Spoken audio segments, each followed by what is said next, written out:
So, good morning, everyone. Today we are going to discuss now the further.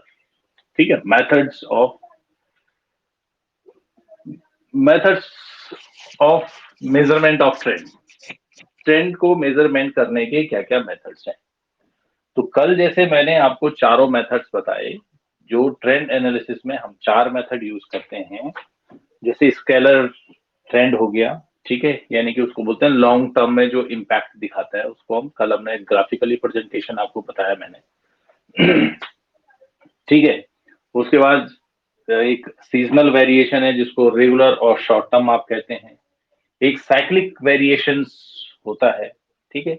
और चौथा होता है irregular variation. तो इरेगुलर वेरिएशंस का मतलब है कि कोई ऐसी चीज मार्केट में हो जाए जिसकी अचानक से, जिसकी वजह से जो भी आप काम कर रहे हैं या जिस भी चीज की आप स्टडी कर रहे हैं, उसकी जो डेटाज है उनमें एकदम से वेरिएशंस आ जाए।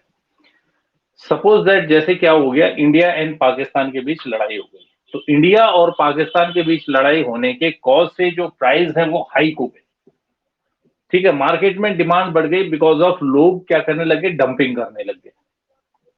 तो ये सडनली होने वाली चीजें हैं, इससे कई जिन चीजों के ऊपर भी फर्क पड़ता है, ठीक है। और अगर हम उसकी स्टडी कर रहे हैं तो उसको हम कहते हैं irregular trends, which is going to happen in very very long time. जैसे अभी लॉकडाउन हुआ तो first time we have seen all this things कि भाई ऐसा भी कोई चीज होती है।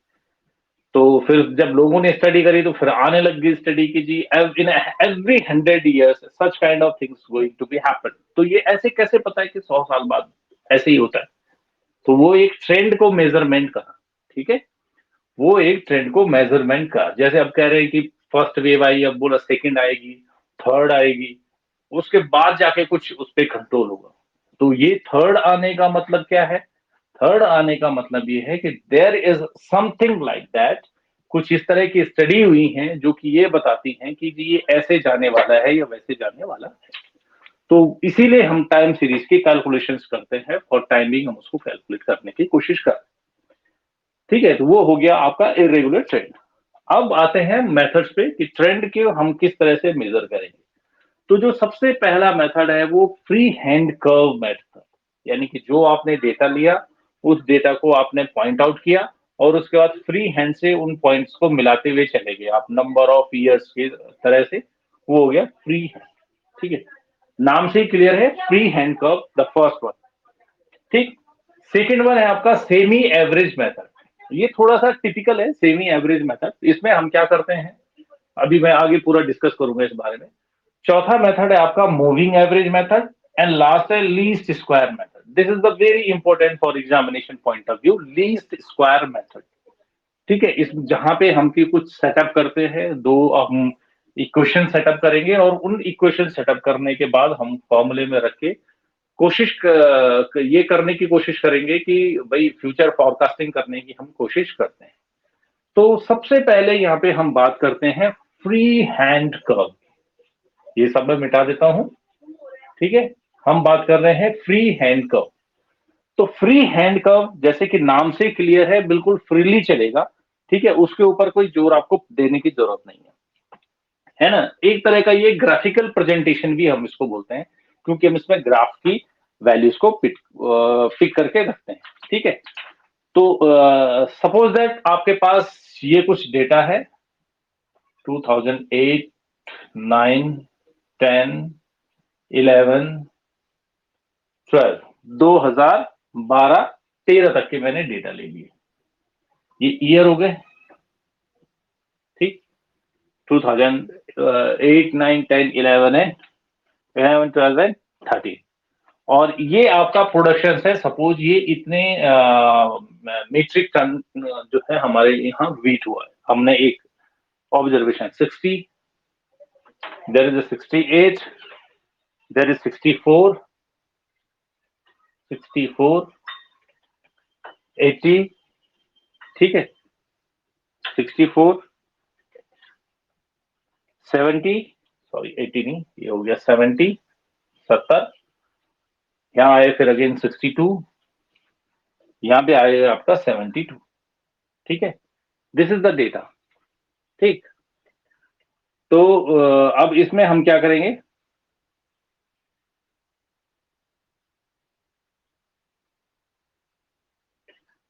ठीक, तो ये हमारे पास एक डेटा है प्रोडक्शंस का, फ्री हैंड कर्व हमने इसमें बनाना है। तो हमने यहाँ पे क्या करा जी, एक ये सेटअप कर दिया डायग्राम। ठीक है, इस तरह का हमने एक वो ले लिया। ठीक है, ये फॉल्स बेस लाइन है, यानी कि इसके नीचे हमने कुछ नहीं दिखाना है, इससे हमारा ग्राफ जो है बड़ा अच्छा लगता है। ठीक है, आपने कह दिया 2008, 2009, 2010, 2011, 2012 और 2013। यहां से हमने शुरू करा, सबसे कम हमारे पास क्या है, वेरिएशन 60 है। क्योंकि ये जीरो है इसलिए हम 60 को यहाँ से दिखा नहीं सकते। तो अगर हम जीरो से सीधे 60 दिखाएंगे और उसके बाद 68 दिखाएंगे तो आपका ग्राफ बिल्कुल भी अच्छा नहीं लगेगा, वो प्रेजेंटेबल नहीं हो पाएगा। तो हम क्या करते हैं कि जो मिनिमम वैल्यू उसके नीचे हम इसको कहते हैं फॉल्स बेस लाइन, हम उसको एक डिक्लेयर कर देते हैं कि इसके नीचे हमने कुछ लिखना नहीं है, जिससे कि हमारा जो ग्राफिकली प्रेजेंटेशन है उसमें थोड़ा अच्छा सा दिखना शुरू हो जाएगी।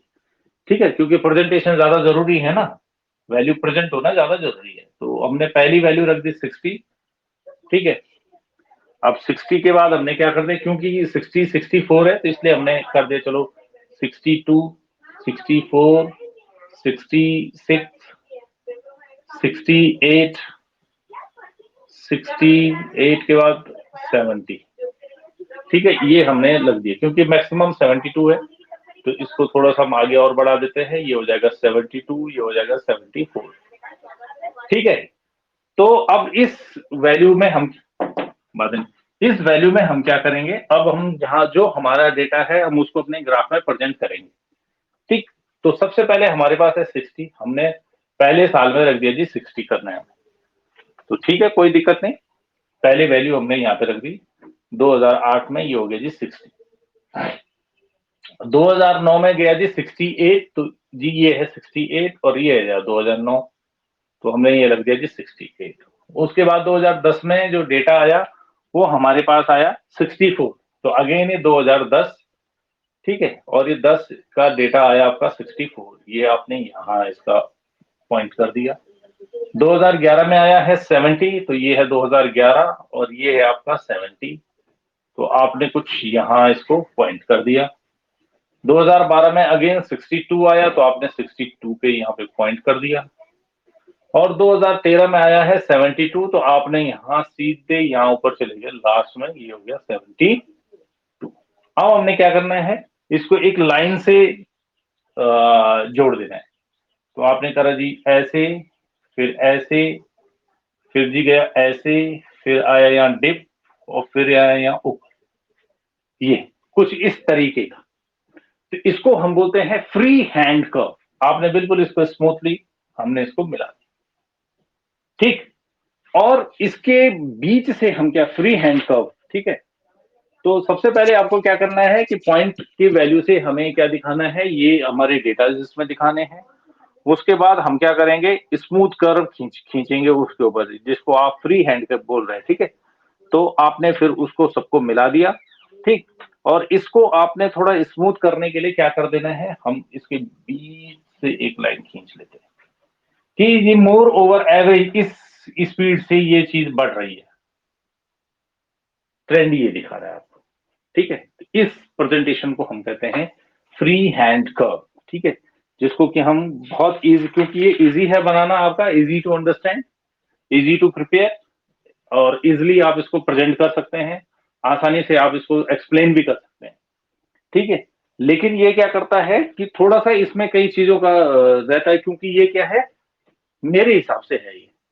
ठीक है, ह्यूमन बाइसनेस इसमें हो सकती है कि आप अपने हिसाब से अब आप अपने डेटा को अच्छा दिखाने के लिए इन सब चीजों का यूज कर सकते हैं। ठीक है, ये जो फॉल्स, ये जो लाइन है जो इसको इंटरसेप्ट करते हुए जा रही है, ये लाइन हो सकता है मैं यहाँ से खींचू, सेम डेटा है लेकिन मैंने लाइन यहाँ खींची। ठीक है, आप है, हो सकता है कि आपको लगता हो कि लाइन यहाँ जानी चाहिए, तीसरे को लगता है कि ये लाइन जो है यहाँ से जानी चाहिए। तो हर चीज का एक डिफरेंट एंगल हो गया है ना। तो ये क्या है, यहाँ पे बाइसनेस हो सकती है। इंडिविजुअल पॉइंट ऑफ व्यू से। हर आदमी अपने हिसाब से सोचने का, यार मुझे ये ठीक नहीं लगता, इसके बीच से लाइन खींच लो, ऐसे खींच लो लाइन। तो क्या है, हर आदमी का अपना अलग एक ऑब्जर्वेशन है, same kind of data, same kind of things के लिए। ठीक है, उसी डेटा के लिए हम अपने फास्ट बेस लाइन कुछ और बना सकते हैं, वो दूसरा कोई और बना देगा। तो इसमें थोड़ा इंडिविजुअली बायसनेस ज्यादा रहती है इन चीजों में, इसलिए ये सारी चीजें निकल नहीं पाती। ठीक, okay, now moving on the second method. ठीक है, I hope you understand this. समझ में आ गया होगा आपके कि जो फ्री हैंड कर्व है उसको हम इस तरह से डिलीवर करेंगे, और क्योंकि इसमें ज्यादा कुछ मैथमेटिकली ऐसा कोई प्रॉब्लमेटिक है नहीं, आप उसको आराम से जो है बना सकते हैं। जो सेकंड वाला मेथड है जिसको हम बोलते हैं सेमी एवरेज मेथड, इसको हम बोलते हैं सेमी एवरेज मेथड। ठीक है, ये थोड़ा सा टेक्निकल इसमें आपको मिलेगा सेमी एवरेज मेथड्स में। ठीक है, क्योंकि अब सपोज दैट आपके पास ये डेटा है 2008 में है प्रोडक्शंस। ठीक है, हाउस होल्ड यूनिट का 40, 2009 में जो प्रोडक्शंस आया वो है 48, 2010 में जो आया वो है 44, 2011 का जो प्रोडक्शंस है वो है आपका 60, 2012 का जो प्रोडक्शन है वो है 56,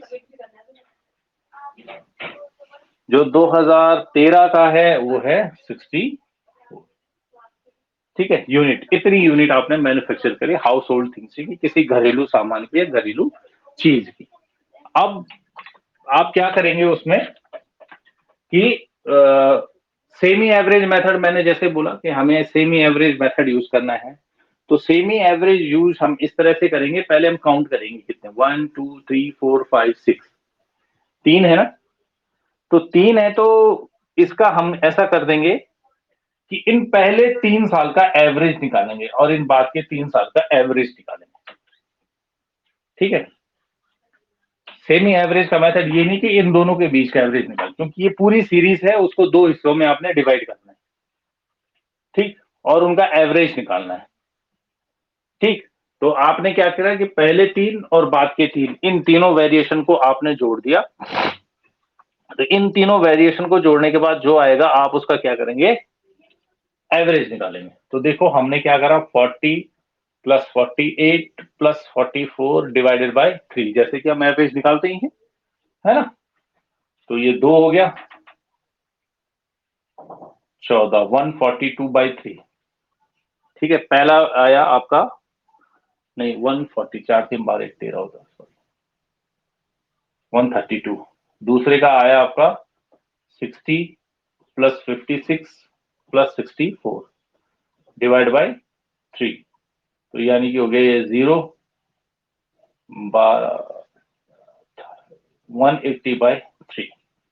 ठीक है, ये दूसरे की वैल्यू हो गई, आपने इसका एवरेज निकाल दिया। तो इसकी एवरेज की जो वैल्यू आएगी वो हम यहाँ कंसिडर करेंगे इस टेबल में, 44, और ये हो जाएगा आपका 60। ठीक है, ये हमारा एवरेज निकला, 60 और 44। अब इस 60 और 44 को हम दिखाएंगे कहां, देखो 1 2 3, तो इसका मिडिल पॉइंट का है 3, 1 2 3, इसका मिडिल पॉइंट का है ये। तो ये जो 48 आप दिखा रहे हैं, इस 48 की जगह हम क्या दिखाएंगे, 44 दिखाएंगे। ठीक है, क्योंकि ये मिडिल पॉइंट है, एवरेज है, तो एवरेज है तो इसलिए बीच वाले पॉइंट में ही जाएगा। ठीक है, तो जो ये 44 आया है, ये 44 जो है 2009 के के ऊपर और नीचे जा नहीं सकता, इसीलिए इसको हम 2009 में दिखाएंगे। ठीक, 44, और ये जो 56 है, इस 56 ये सॉरी ये जो 60 है, इस 60 को हम दिखाएंगे 56 की जगह। ठीक है, इसका यूज करेंगे। आ रही बात समझ में। अब इसको फिर से हम ग्राफिकली प्रेजेंटेशन करेंगे। तो जब हम उसका ग्राफ बनाएंगे अगेन, तो फिर हम इस तरह से, ये आप एक लाइन यहाँ पे ड्रॉ कर लीजिएगा, क्योंकि यहाँ पे जो वैल्यू है सीधे 0 से लेके आपको 44 मिल रहा है, तो आप 44 से इस वैल्यूज को दिखाना शुरू कर देंगे। तो आपने यहाँ पे कर दिया जी 2008, 2009, 10, 11, 12 और 13, और यहाँ से आपने शुरू कर दिया जी 40, 42, 44, 48, 50, 52, 54, 56, 58 और 60, मैक्सिमम 60 नहीं, 62 एंड 64। ये आपने ग्राफ में प्लॉट कर दिया, और फिर हम इनकी वैल्यूज को यहाँ पे रखेंगे। ठीक है, तो पहले की तो 40 है, तो 2008 में तो ये यहीं पे आ जाएगा 0। उसके बाद 2009 में हम 48 कह रहे थे, तो हमको 48, पहले हम 48 को पुट करेंगे। ठीक है, तो ये हो गया 2009 में 48। अभी देखो मैं कैसे इसका यूज करेंगे। 2010 में है 44, 2010 में आ गया यहाँ जी 44। 2011 में है 60, तो 2011 में 60 आ गया जी यहाँ पे। 2012 में है 56, तो 2012 ये है, और ये आपका 56। 2013 में है वो है 64, तो 2013 में आपने 64 यहाँ ले लिया। ठीक है, तो पहले तो हम इनको मिलाएंगे, 1, 2, 3, 4 और 5 साल का डेटा, ये आपने मिला दिया। ठीक, लेकिन जो हम एक लाइन उसमें ड्रॉ कर रहे हैं, क्रॉसओवर लाइन, जो हम ग्राफ के जो दोनों मिडिल पॉइंट का जो टाइम हम निकालते हैं, मिड पॉइंट का जो टाइम जैसे हमने उसमें निकाला, तो मिड पॉइंट का जो टाइम निकालते हैं, उस मिड पॉइंट के टाइम में हम इन दोनों का यूज करेंगे। तो 2009 में हम सबसे पहले दिखाएंगे 44 ये पॉइंट, और 2012 में दिखाएंगे हम 60, तो 2012 में हम चले जाएंगे 60 पे। और अब हम इन जो फॉल्स, जो ये लाइन जाएगी इंटरसेप्ट करते हुए, जो लाइन जाएगी वो इनके बीच जाएगी। पहले वाले ग्राफ में तो फ्री हैंड है, आप उसको कैसे भी यूज कर सकते हैं, ऊपर नीचे। अब उस फ्री हैंड को काउंटर करने के लिए, उस फ्री हैंड को हटाने के लिए, क्योंकि बायसनेस उसी से आती है, जो हम उसका जो मिड पॉइंट निकालते हैं, हम जो ग्राफ हमने बनाया पिछली बार, और उसका जो हमने मिड पॉइंट निकाला, एक क्रॉस सीधी लाइन जो हमने ड्रॉ करी है, उस सीधी लाइन पे ही क्वेश्चन है उस मेथड में, कि वो सीधी लाइन कोई भी कहीं खींच देता है। तो अब उस चीज को काउंटर करने के लिए क्या किया कि जैसे आपको डेटा दे दिया, आपने उसका एवरेज निकाल दिया। ठीक है, अब पहले तो आपने ओरिजिनल डेटा के हिसाब से अपना ग्राफिकल प्रेजेंटेशन किया, बाद में जो आपको फ्री लाइन खींचनी थी वो इन दोनों को इंटरसेप्ट करते हुए, ये दोनों उसके दो पॉइंट है। 2009 में आया जी 44 पे, और 2012 में आया सीधे 60 पे, और जहां ये दोनों होंगे इस लाइन को काटते हुए निकलेंगे। ये एक्चुअल में बताएगा the middle point of the series, कि सीरीज का जो बीच का पॉइंट है, इस तरह से जी प्रोग्रेस हुई है। और आप देख ही लो, यहाँ डिप तो थोड़ा सा हुआ है, लेकिन फिर प्रोग्रेस बहुत ज्यादा हुई, फिर डिप हल्का सा हुआ है, लेकिन प्रोग्रेस बहुत ज्यादा हुई, इसलिए जो आपका ग्राफ है वो अप जाएगा। ठीक है, तो इस तरह से हम इन चीजों को निकालते हैं, मतलब जो एवरेज है, सेमी एवरेज है, सेमी एवरेज में आपने इस तरह से निकालना है। ठीक है, अब अगर हम इसमें बोलें, इसमें एक चीज और फायदा है, फायदा ये है कि आप एनुअल ग्रोथ भी निकाल सकते हैं, कि जी एनुअल ग्रोथ कितनी रही है इसके हिसाब से। अब एनुअल ग्रोथ कैसे निकालेंगे, देखो डिफरेंस क्या है, पहले 2012 में आप 60 पे पहुंचे, 2009 में आप 44 थे, तो what is the difference between these two, 16। कितने का डिफरेंस है, यानी कि जो 3 सालों में है, ये 9, 10, 11, देखो 10, 11, 12, 9 से लेके 12 तक जो 3 साल रहे, इन 3 साल में जो कंपनी ने ग्रो करी है वो 16 यूनिट्स की करी है, यानी कि 44 से 60 पे पहुंचे हैं, तो 16 यूनिट का आपको इंक्रीज हुआ है। ठीक, तो एनुअल ग्रोथ कितनी होगी, 16/3, क्योंकि 16 कितने कितने दिन टाइम की ग्रोथ है, 3 साल की। जो 16 यूनिट आपको इंक्रीज हुआ वो 3 साल में हुआ, तो एक साल में आपको 5.33। तो आप एनुअली ग्रोथ भी निकाल सकते हैं कि जो हमारी ऑर्गेनाइजेशन है वो 5.33 के हिसाब से ग्रो कर रही है एनुअली हर साल। ठीक है, तो ये थोड़ा सा अलग है वही, लेकिन थोड़ा सा अलग है आपका जो नॉर्मल फ्री हैंड कर्व है। फ्री हैंड कर्व की जो शॉर्टकमिंग है वो ये है कि वो कोई भी किधर भी ले लेता है। अगर हम फ्री हैंड की बात करते और मैं आपको कहता कि इसको इंटरसेप्ट करते हुए लाइन निकालो, तो हो सकता है कि मैं यहां से लाइन निकालता, क्योंकि ये सबको इंटरसेप्ट करते हुए जा रहा है, मैं यहां लाइन निकालता। लेकिन जो मैं आपका मूविंग एवरेज जो हम निकाल रहे हैं, मूविंग एवरेज के हिसाब से जो एवरेज बनता है वो एवरेज यहां से बनता है। ठीक है, वो एवरेज यहां से बनता है। ठीक, तो ये जो हम एवरेज निकाल रहे हैं, ये 44 हमने यहां निकाला, ये 60 हमने यहां निकाला, this is only for the interceptor line. जो लाइन इंटरसेप्ट करते हुए जा रही है ग्राफ को, उसके कैलकुलेशन के लिए हम ये लाइन निकाल रहे हैं।